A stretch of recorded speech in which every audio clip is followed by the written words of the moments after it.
Dave, go ahead. You can start with Javonte Williams, David Montgomery, Keenan Allen, your sell highs. Or maybe we'll go to Heath. Yeah, looks like everyone. I was just waiting for my phone to stop ringing in the house, and there it goes one last time. It's a spam call. We don't even use it. I don't know why we have it. Who am I starting with? You want Javonte?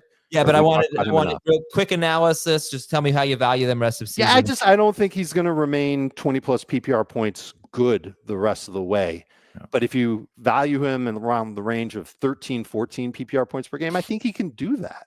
So if you can get a player in return who's underwhelmed the first 2 weeks of the season, Genty makes a ton of sense. Hampton is much closer. Those are two guys. Chase Brown would be a third one. We've already talked about this already. Like, you don't give him away for nothing. All right, David Montgomery. I feel like every time he has a big game, you should try and sell high on David Montgomery. He's had 61 total yards on 12 total touches. That was last week. Detroit scored 52 points in the game. Usually when Detroit has big games like this, Montgomery's more involved. I don't think he'll be as consistent as he was in the past. Doesn't have the same sort of snap share as he had. It's a tough schedule rest of season as well. And he's got, right coming up, Baltimore, Cleveland with the next two games for Montgomery could be tough. Keenan Allen, 81% rostered as of Sunday. He might be up from that now, but Keenan Allen's a sell high for you. And you're not going to get a ton for him. 17 PPR points per game at least. He's worth more than a throw-in on a trade, but if you can turn him into something better, Keenan Allen and something else to get A.J. Brown, that would make all the sense in the world to me. I was offered Keenan Allen essentially straight up for Travion Henderson. I turned that down. You're keeping Henderson. Okay. Keeping Henderson. Heath, your sell highs are Daniel Jones. Well, we'll go one by one. Daniel Jones, go. Yeah, I will come around to believing in this more if it gets through the next 2 weeks, or really even this first outdoor game at Tennessee, who's been a pretty good pass defense so far. Derek Carr was the number 2 quarterback a year ago at this time, averaging 11 yards per attempt.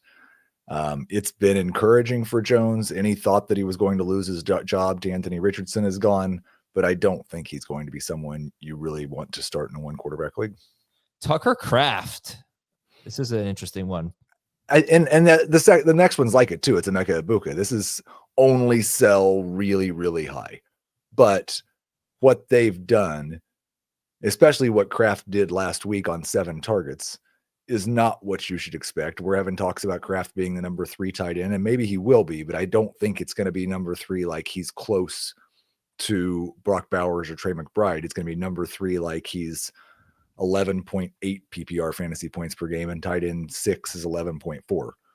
And so I would like to see what does it cost for me to upgrade from Tucker Kraft to Brock Bowers or Trey McBride? I mean, I think another thing maybe you could do is if you have Tucker Kraft and Tyler Warren, obviously, or maybe Harold Fannin or Jawan Johnson, just like a guy you feel like you could be okay at tight end. Obviously, you could be better than okay if you have Warren. Maybe you just try to trade Tucker Kraft for A.J. Brown or something like that. For a starter somewhere else. I don't think we'll get A.J. Brown, but I'd love to. I mean, obviously, a lot of people would be like, no way I'm giving you A.J. Brown for Tucker Kraft. But when I look at the chat here, I see the venom being spewed about all these guys that are having bad starts. So try. I mean, just give it a shot. You could turn almost all these guys, though, into Rice. If you're they're 0-2. Tucker Kraft might just be a really great player. So you like Heath said, you want to sell really high.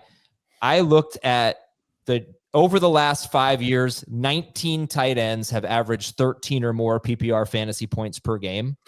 15 of them have had a target per out run rate of 23% or higher. Tucker Kraft is right around there. He's being targeted in consecutive games in ways that we kind of have not seen before in terms of target per out run rate. So I want to see if he can do it for a 3rd straight game, but I had the same thought about Tucker Kraft. And you had said the same thing about Egbuka. You got to get something really, really good. James Conner is a sell high for you. Go ahead, Heath. Yeah, I thought, and they told us in training camp, and there's been a lot of things we were told in training camp that have not held true, but they told us they were going to play Trey Benson more, and they're playing Trey Benson more. And Trey Benson looks, if not better, at least worthy of having a larger share of the touches than he has in the past. We knew coming into the year, Connor has the age concerns. Connor has the injury concerns. Now he has the Trey Benson concerns. And I think if anybody's still looking at him as a must-start running back, I would like to capitalize on that. If you can't, because I have Connor in one league, if you can't sell Connor, I think I'm going to try to buy Benson and lock up that backfield. I'm not going to give up too much, but to see if I I like buying Benson.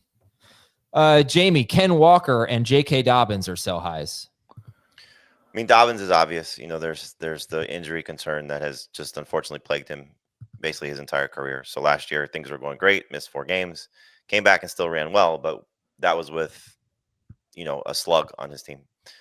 If he loses any participation, game time, game reps, whatever the case may be, maybe there's an opportunity for RJ Harvard to run away with it. So while he's not Javonte Williams, he's off to a good start and an unexpected start.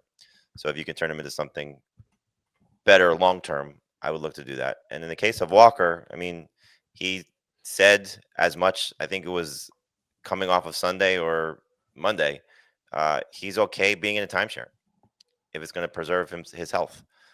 I don't want to hear that. I want you to go out and say, I want to dominate when I'm in a contract year. So, he was clearly better than Charbonnet in week 2.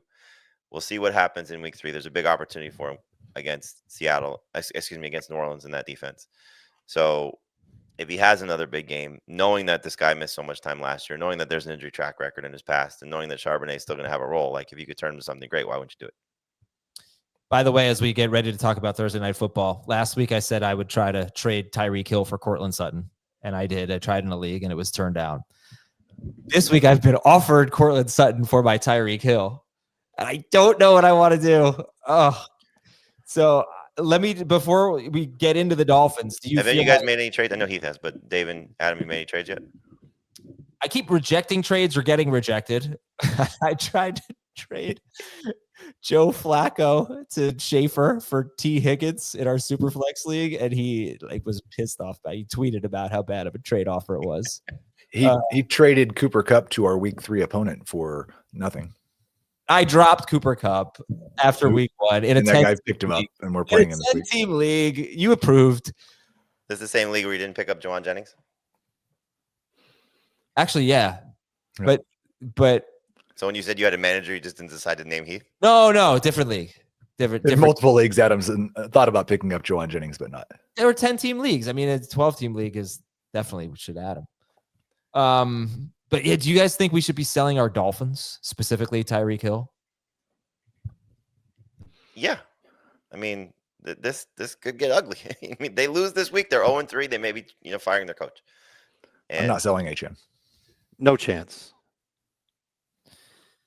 If someone offered you Robinson for HM, would you do it? Oh, Bijan? Yeah.